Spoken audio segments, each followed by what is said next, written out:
High everyone, welcome back to my channel.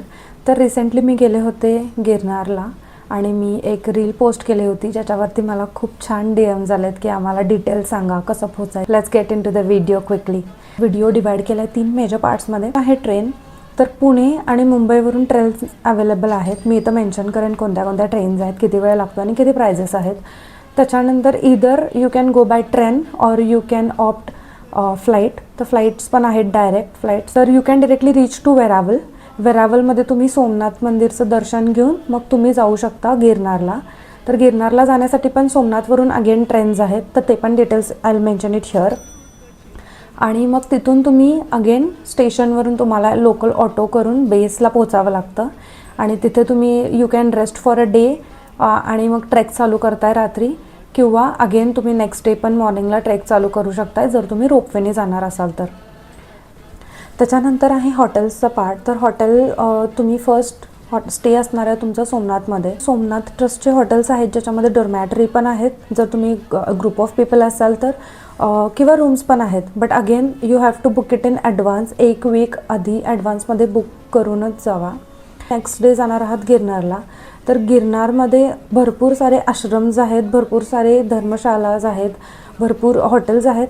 तर ते पण तुम्ही ॲडव्हान्समध्ये बुकिंग करून जाऊ शकताय. आणि ट्रेकबद्दल जास्त माहिती द्यायची असेल तर ट्रेकमध्ये आम्ही रात्री चालू केला होता 11 वाजता ट्रेक, आणि पोचायला जवळजवळ आम्हाला 4-5 तास लागले. बिकॉज खूप असं फिजिकल ॲक्टिव्हिटी किंवा एक जिम किंवा ह्या गोष्टी मी डेली नव्हत्या माझ्या, त्यामुळं मे बी जास्त टाईम लागला आम्हाला. पण अगेन जे आमचे बाकीचे फ्रेंड्स होते त्यांनी 2-3 तासामध्ये पण कवर केले. So that depends on your physical condition की तुम्ही किती डेली ॲक्टिव्ह आहात. 3 ते 5 तासात तुम्ही पोहोचू शकता आरामात. आणि जर वाटत असेल की नाही होत आहे तर येताना आम्ही जसं ऑप्ट केलं रोपवेचा ऑप्शन तसं तुम्ही येऊ शकताय. रोपवे स्टार्ट होते 7 वाजता. 7 ते 5पर्यंतच रोपवे अवेलेबल असतात आणि रोपवेचं तिकीट असते अराउंड 400 रुपीज. आणि जरी तुम्हाला रोपवे घ्यायचं असेल तरी टोटल 10,000 पायऱ्यांमधल्या 4,000 पायऱ्या उतराव्या लागतात आणि त्याच्यानंतर मग तुम्हाला रोपवे ऑप्शन अवेलेबल आहे. त्यानंतर राहिलं फूडचा part. You will get good food. भरपूर मल्टिपल ऑप्शन्स आहेत. असं नाही आहे की गुजराती फूडच, आणि Gujarati food is also great. Gujarati thali जर आपण बघितलं तर व्हेरी करते 150 to 200 रुपीज. त्याच्यामध्ये तुम्हाला फुल थाळी येते. प्रत्येक मंदिरात जाल तर नियरबाय प्रसाद हे सोमनाथच्या जवळपास भरपूर प्रसाद अवेलेबल असतात. अगेन गिरनारला पण भरपूर फ्री प्रसाद तुम्ही घेऊ शकताय. आणि लास्ट थिंग आहे की तुम्ही काय काय प्लेसेस एक्सप्लोअर केले. तर फर्स्ट डे सोमनाथला पोचल्यानंतर आम्ही फर्स्ट गेलो होतो सोमनाथ मंदिरला. मोबाईल फोन्स या गोष्टी अलाउड नाही आहेत, तर बी केअरफुल अबाउट दॅट. तुम्हाला जर लॉकरला ठेवायचं असेल तर ते पण ऑप्शन्स अवेलेबल आहेत मंदिरच्या बाहेर. आता आम्ही गेलो होतो खूप गरमीत, त्यामुळं खूप गरमीमध्ये, तर त्यामुळे तुमच्याकडे हँड फॅन्स वगैरे ह्या गोष्टी असेल तर डू कॅरी जर तुम्ही त्या सीझनमध्ये जात असाल तर. नियरबाय मंदिर एक्सप्लोअर केले ज्याच्यामध्ये लक्ष्मीनारायण मंदिर जे सोमनाथच्या जस्ट बाहेर आहे. त्याच्यानंतर आहे भालका तीर्थ. भालका तीर्थ हे प्लेस आहे जिथं श्रीकृष्णांच्या पायाला एका जरा नावाच्या शिकाऱ्याने चुकून बाण मारला होता.